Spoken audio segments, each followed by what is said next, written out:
L'origine des départs, quand la première idée qu'on a eue et les besoins qu'on avait à Sarlat, en se concertant avec toutes les entreprises, on se rendait compte qu'il y avait besoin de formation continue, de formation pour les apprentis, pour les jeunes.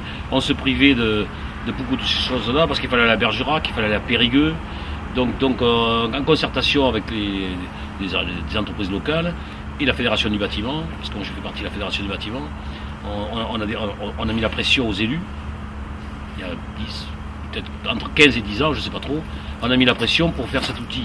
Et il y a quelques années, on n'y croyait plus. Et puis grâce au travail des élus locaux, elle se construit, vous la voyez là, elle est en train de se construire. Non seulement on l'a soutenu, mais on l'a voulu. Ça a pris beaucoup de temps. Peut-être 8 à 9 ans, on en parlait. La raison essentielle, c'est le problème de la mobilité des jeunes qui souhaitent se faire former, et notamment ici, au métier du bâtiment. C'est la raison essentielle.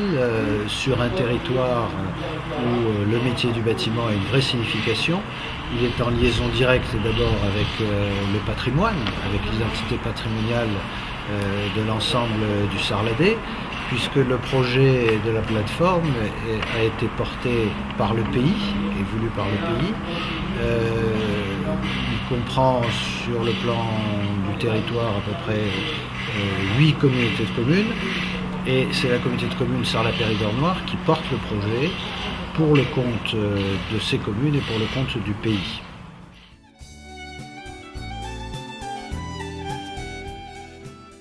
Il faut une volonté politique pour inscrire la formation des hommes et des femmes, qu'elle soit initiale, continue ou par apprentissage, dans le cœur des politiques publiques. La formation, c'est un élément de développement économique, de promotion humaine, de réinsertion, mais aussi un élément de développement économique. Parce qu'on s'est aperçu qu'on avait besoin de retrouver les savoir-faire sur la réhabilitation patrimoniale, comment on rebâtit un mur de pierre, comment on refait les maisons qui sont tellement belles, comment on les régénère. On a ressenti le besoin de retrouver ces compétences, d'où l'idée de créer à côté du lycée près de Cordy ce centre de formation.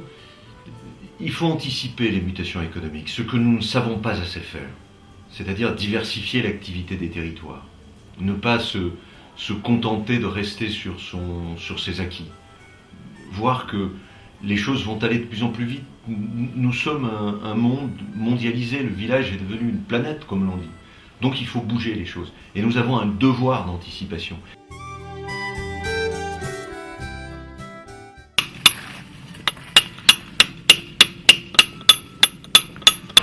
La première des collectivités territoriales qui s'est investie dans la transmission des savoir-faire, c'est très certainement la région, notamment avec le plan régional de formation.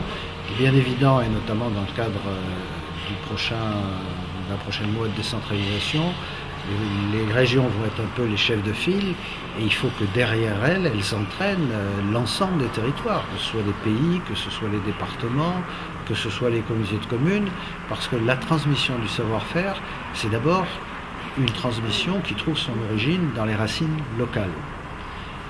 Après, il y a bien sûr des expériences qui peuvent venir enrichir le savoir-faire local, et notamment des expériences qui sont liées aux nouvelles technologies, aux nouveaux matériaux, aux nouvelles réglementations, notamment en matière d'environnement, en matière de normes qualité, qu'elles soient nationales ou aujourd'hui plutôt européennes. Tout ça concourt d'une certaine manière à assurer une compétence parfaite des opérateurs, des acteurs, des métiers qui sont liés au bâtiment ou à d'autres activités.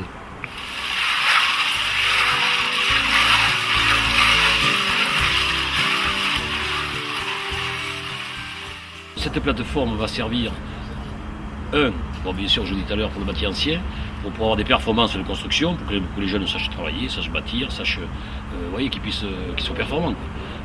Qualité et performance. Et après, ça va servir aussi avec les nouvelles normes, exemple la RT 2012, avec les matériaux, nouveaux, il y a toujours des produits nouveaux. Ça permet, les fournisseurs vont pouvoir venir faire des formations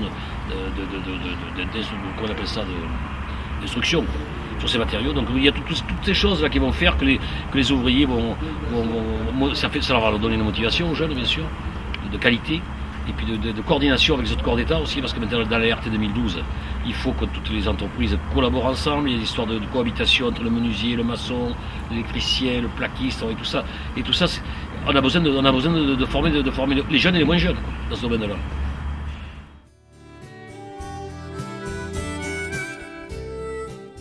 L'identité patrimoniale a certainement été le déclencheur. Beaucoup de jeunes qui souhaitaient se former aux techniques nouvelles dans les métiers du bâtiment étaient obligés un peu de s'expatrier. Et bien souvent, lorsqu'ils s'expatrient dans des centres urbains qui disposent de dispositifs de formation, soit on ne les voit pas revenir, soit ils ont des difficultés à se loger, ils ont des difficultés à s'y rendre, et cela pose des problèmes extrêmement concrets qu'on n'arrivait pas à résoudre.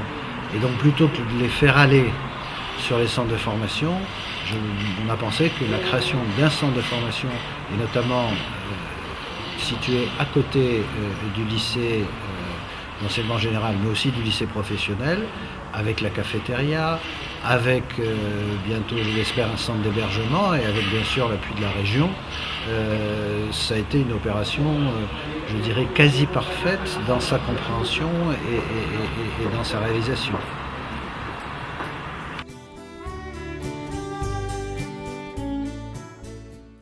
Le rôle de cette plateforme, qui était donc indispensable aujourd'hui sur ce territoire, va être de permettre la transmission des savoir-faire en matière de compétences techniques comme théoriques aux entreprises du secteur. C'est un outil interprofessionnel qui va aujourd'hui pouvoir stabiliser les problèmes de compétences de nos entreprises, mais aussi pouvoir leur apporter aujourd'hui les attentes des technologies et des méthodologies d'aujourd'hui en matière de savoir-faire et de développement durable.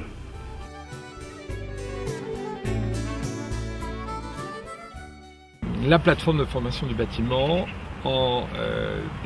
initiée, ou du moins projetée par la communauté de communes Sarlat-Périgord-Noire, c'est avant tout répondre aux nécessités de son temps, s'inscrire dans les nécessités du temps, en particulier évidemment toute l'approche du développement durable, toute l'approche environnementale vis-à-vis du Grenelle et de tout ce qui restructure les constructions de bâtiments aujourd'hui, et c'est essentiel. Mais à la fois, c'est aussi réactiver toute la filière bâtiment localement.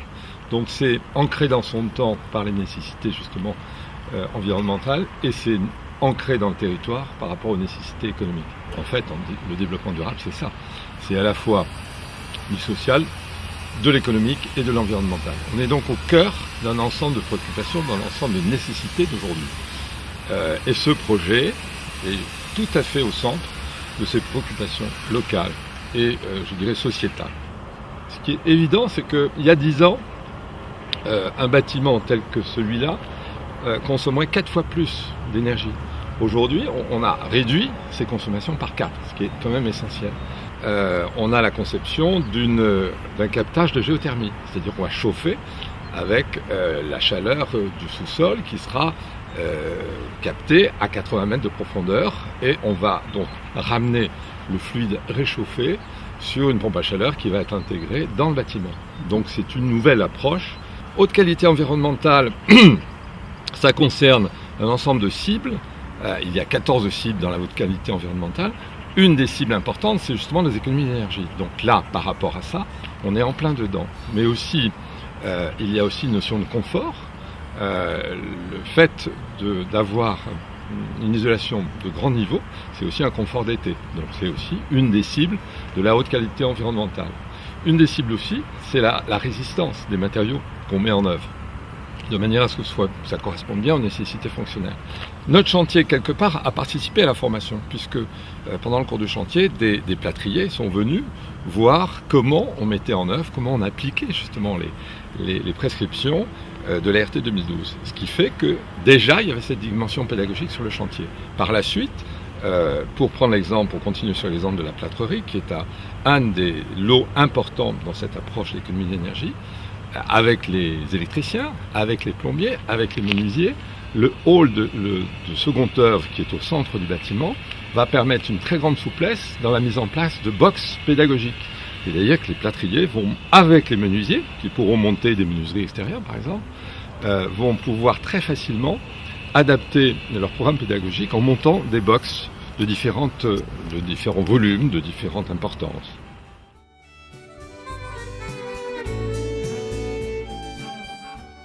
Cet outil va permettre de la vulgarisation effectivement sur la RT 2012, du geste technique, de l'application, du perfectionnement sur des personnels de chantier, maçons, menuisiers, plombiers, électriciens, qui en entendent parler mais qui ne savent pas l'appliquer. Et ça aujourd'hui c'est la survie de l'entreprise, parce que l'exigence de la clientèle particulière, ou simplement sur les marchés spécifiques, publics, c'est pas tout de la connaître sur le papier, mais il faut savoir réaliser sans contrainte et avec une vraie maîtrise de l'étanchéité.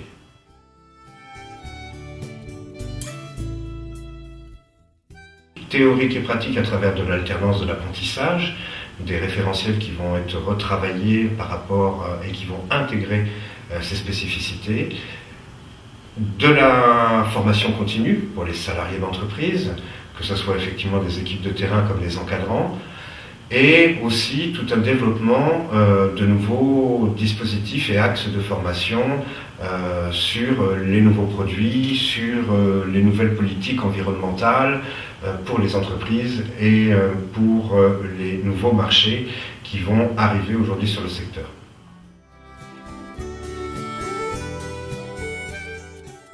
Toutes les orientations en termes sociétals, toutes les orientations environnementales, aujourd'hui dans la société, sont extrêmement importantes à prendre en compte parce qu'elles prennent racine chez les plus jeunes et chez les plus petits, qui sont extrêmement sensibles. Et ce qui est fait aujourd'hui, il est fait surtout pour demain.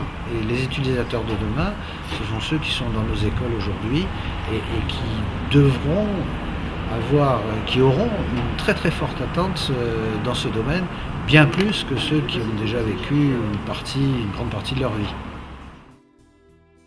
Moi je suis hyper content d'être là, c'est génial quoi, c'est une bonne structure. Je suis content d'être ici, je fais des connaissances et puis depuis qu'on est là on apprend des choses et puis je suis content que la plateforme soit ouverte aujourd'hui et puis voilà quoi. Je pense qu'on va apprendre plus de choses encore de ce qu'on sait déjà. Je suis content d'être arrivé ici, je pensais trouver ma voie, je l'ai trouvé et la formation et les encadrants sont très gentils donc voilà, j'espère que ça se passe bien par la suite. On m'avait parlé de la plateforme du bâtiment à Sarlat qui allait s'ouvrir donc ça c'est fait, je suis content, sinon on aurait dû aller à Périgueux, oui, un peu partout, donc voilà, c'est hyper sympa, on est tous en équipe, on est bien. La plateforme c'est bien, c'est impeccable.